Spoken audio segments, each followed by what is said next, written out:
Hello and welcome to another video. I hope that you are all very well. In today's video, I'm going to be explaining to you when to use the horn and when not to use the horn. Also, we're going to talk about getting horned in the driving test. Now, before I start, I just want to say a big thank you to all our current subscribers. So if you're not a subscriber, then now is the time to do so. Okay, let's get on with the horn. Firstly, I need to emphasize that the horn is there to let other road users know of our presence. So if you're horning at somebody, basically you're saying to them, hey, I'm here. So let me give you an example of when you could use the horn. Let's say you're driving along and you see somebody coming out from reversing out, let's say, from their driveway, a van driver, and he's got no windows at the back. So he may not be able to see you. In that case, you could give a little horn. And I want to emphasize the word little. So all you need to do is just go beep, and that's usually enough. What you don't want to do is give an aggressive horn, and by going on the horn, you don't want to do that. You just want a little beep so that the driver is aware of your presence. Now, as I said, the horn must not be aggressive. During the show me tell me questions, the examiner, shall I say, during the show me question, for the purpose of the driving test, the examiner can ask you to demonstrate how to use the horn. Now, it's not just a matter of pressing the horn. If you listen carefully to the examiner's wording, they will always start off by saying, when it is safe to do so, can you show me how to use the horn? So you don't want to blow the horn when there's another car driver in front of you, or when maybe there's a cyclist on your side, or when you're very close to a pedestrian crossing. You want to make sure that the area around your vehicle is clear. When the examiner asks you to demonstrate the use of the horn, you do not have to rush. Take your time, find a safe place. That's that.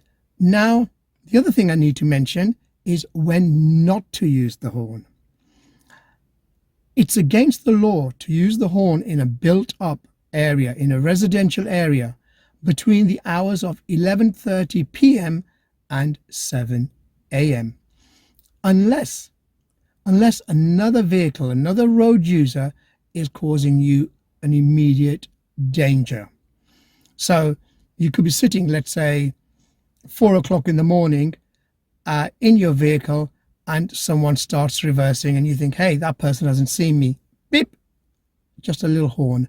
Again, not aggressive horn. Now let's move on to getting horned in the driving test. Unfortunately, it doesn't matter how good you are, there's always a possibility that you're going to get horned.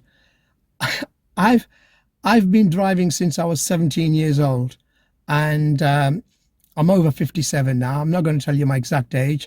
So I've been driving for a long time. I still get horned occasionally. It doesn't matter. It doesn't bother me the slightest. And to be honest, it shouldn't bother you either.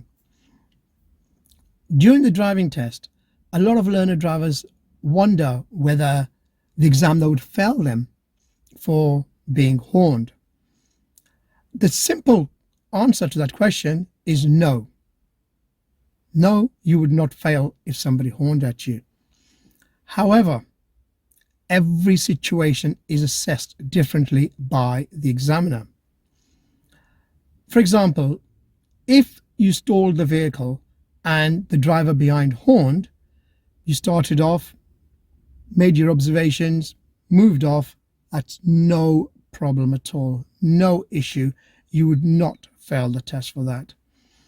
However, if you stalled the car and the driver horned at you and you panicked, and as a result of panicking, let's say you stalled again and again, then yes, you would fail for that. I don't understand why drivers horn, because it doesn't make us go any faster. In fact, it only slows us down. But we can't change other people. We can only change ourselves. So it's important, if you do get horned, don't let that person upset you. Stay calm and just continue. I hope that's answered your questions about the horn. If so, please give the video a nice thumbs up. Thank you for watching. Take care. Bye bye.